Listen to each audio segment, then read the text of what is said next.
maximum 10,000 ringgit compound only for serious and repeat offenders.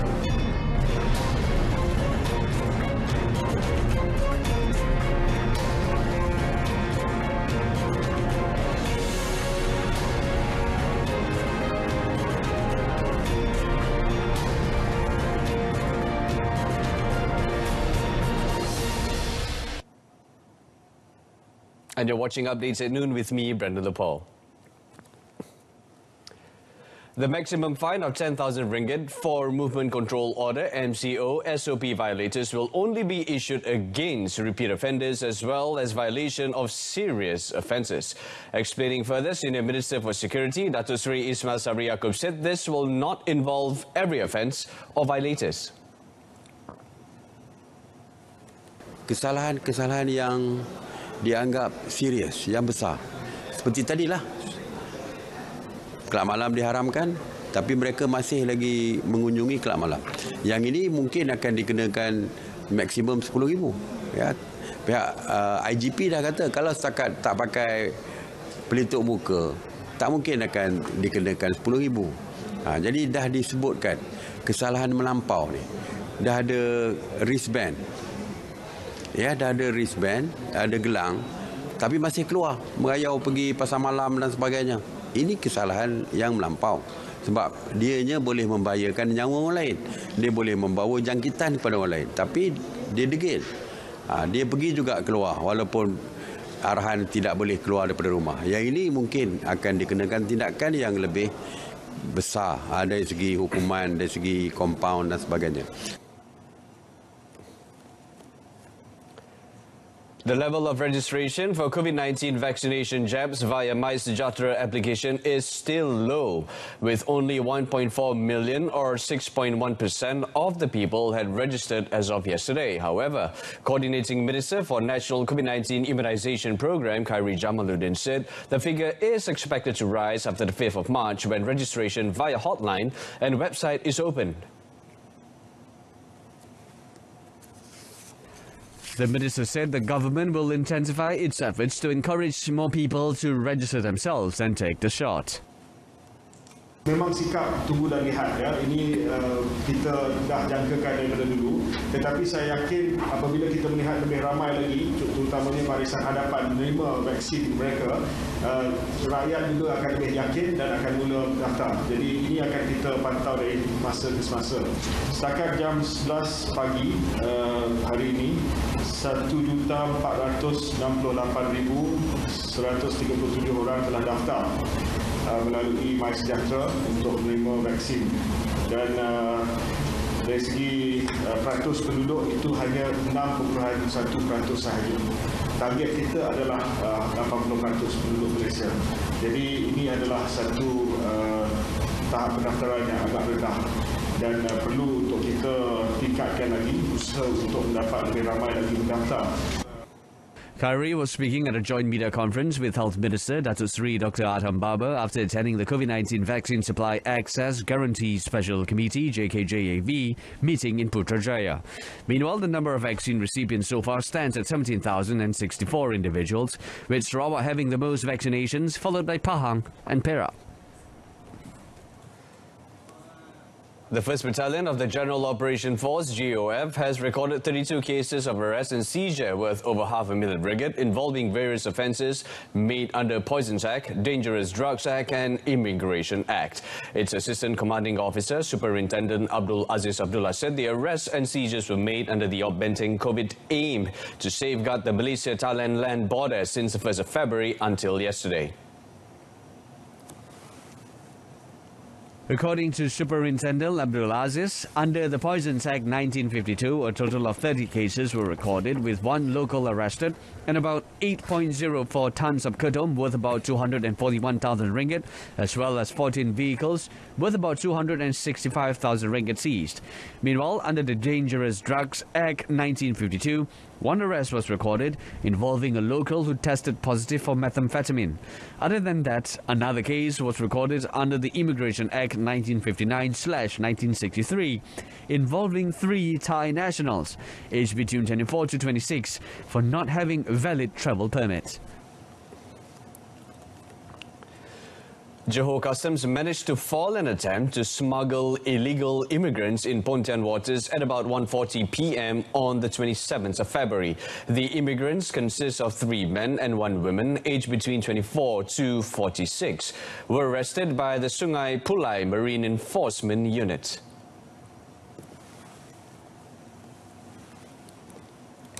Johor Customs Director Sazali Mohamad in a statement said all detainees were found without having valid pass or permit to stay in Malaysia. He added that the 3 male suspects had failed to present any travel documents while the female suspect has a passport. He said all suspects were believed to leave Malaysia via red trails to return to their home country. The case is investigated under Section 26J of the Anti-Trafficking in Persons Act 2007.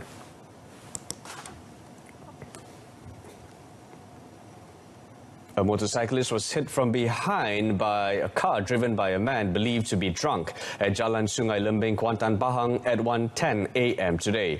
According to Kuantan Police Chief ACP Muhammad Nur Yusuf Ali, the victim, Muhammad Akmal Hakim, 22, who then fell on the road and dragged for about 1.5 kilometer by the car, died at the scene. Apabila kejadian itu berlakunya pelanggaran, pemandu motorkar ini telah seret motosikal ini lebih kurang 1.5 km sehingga sampai di hadapan rumah beliau di kampung Padang ni. Jadi siasatan diteruskan dan lelaki yang memandu motorkar ini kita telah tahan, dan pemeriksaan awal hasil ujian kita ujian kepada kandungan alkohol di dalam badan didapati terlebih 180. Sepatutnya dalam dibenarkan setiap orang ataupun yang dinyatakan oleh undang-undang tidak melebihi 50.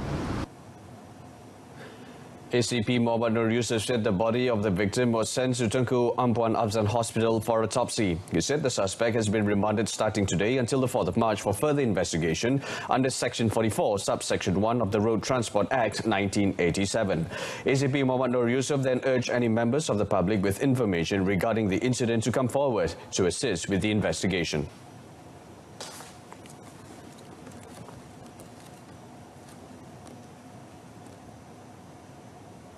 A man sustained an injury on his right hand when his paraglider crashed into the custom complex field in Kanga, Perlis.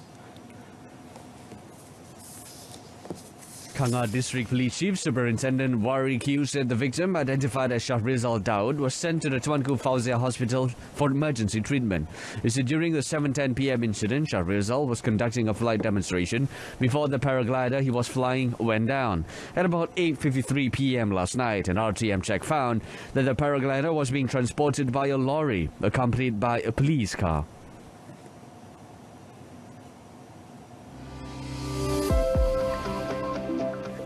Assalamualaikum warahmatullahi wabarakatuh dan salam sejahtera.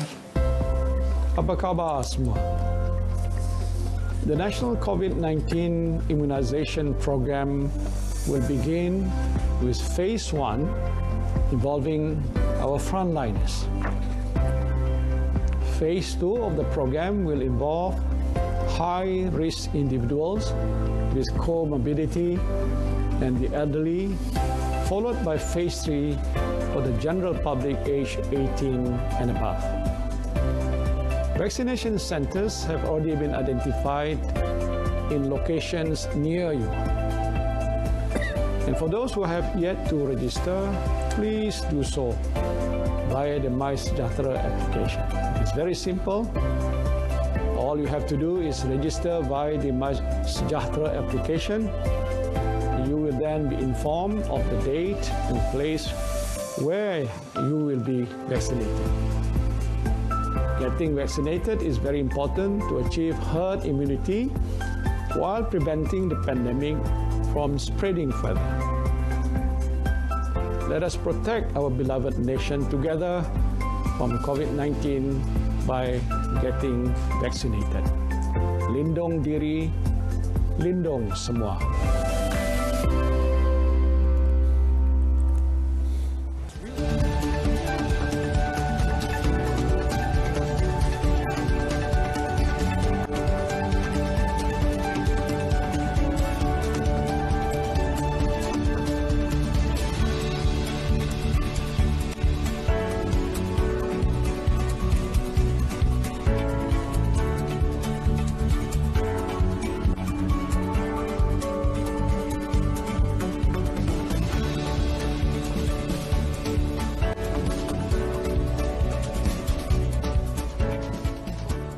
But first, the 2021 Malaysia League or M-League competition, scheduled to start on the 5th of March, was officially launched yesterday with new hopes and a more upbeat vision and mission for the sustainability of the national football industry. The launching ceremony was officiated by Youth and Sports Minister Datuk Seri Rizal American, 9 American. Datuk Seri Rizal said he believed that with the thorough preparation and compliance of the SOPs set by the Ministry of Health MOH, National Security Council MKN and MFL, the 2021 M-League competition will promise something extraordinary. He said the approval given for the M-League to proceed and the teams to start training on two conditions, that the government understood the needs and survival of all involved in the football ecosystem. The 2021 M-League season will see 23 teams, comprising 12 Super League teams and 11 Premier League teams, participate in the championship, involving a total of 242 matches. The M-League campaign will kick off with the clash between the 2020 Super League champions Johor Darul Tazim JDT and Kedah Darul Aman FC KDAFC in the Sultan Ahmad Shah Charity Shield at the Sultan Ibrahim Stadium, Iskandar Putri, this Friday.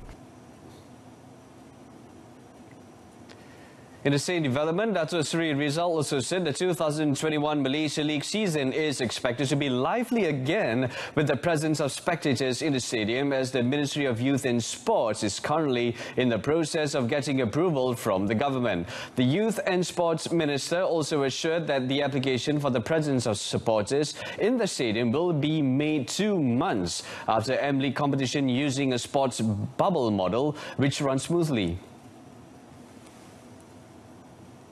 He said KBS needed time to give the National Security Council, MKN, and the Ministry of Health, MOH, the confidence that the decision to allow supporters into the stadium will not affect the sports bubble dedicated to players and the team officials. He said efforts to allow a limited number of spectators into the stadium without posing any risk to the sports bubble model is one of KBS' main goals in revitalizing the national sports industry. Meanwhile, players, M-League team officials and national athletes who are not involved in the Olympics and Paralympic Games in Tokyo are expected to take the COVID-19 vaccination after the first phase of the national COVID-19 immunization program. He said that in the context of sports, priority is now given to 264 athletes and officials in the mission to qualify for the Olympics and Paralympic Games to take the vaccination starting in April. A total of 264 athletes and officers were the first group out of a total of 4,000 athletes and officers on the KBS list to be given priority as vaccine recipients in the first phase of the COVID-19 national immunization program. With that, we conclude updates at noon in our top story. Maximum 10,000 ringgit compound only for serious and repeat offenders. Tune in to News at 10, coming up at 10 p.m. on My Freeview saluran Berita RTM channel 123. You can also stream the channel via YouTube or RTM MyClicks web portal and mobile app. Thanks for watching. I'm Brendan Paul. Stay tuned to TV2.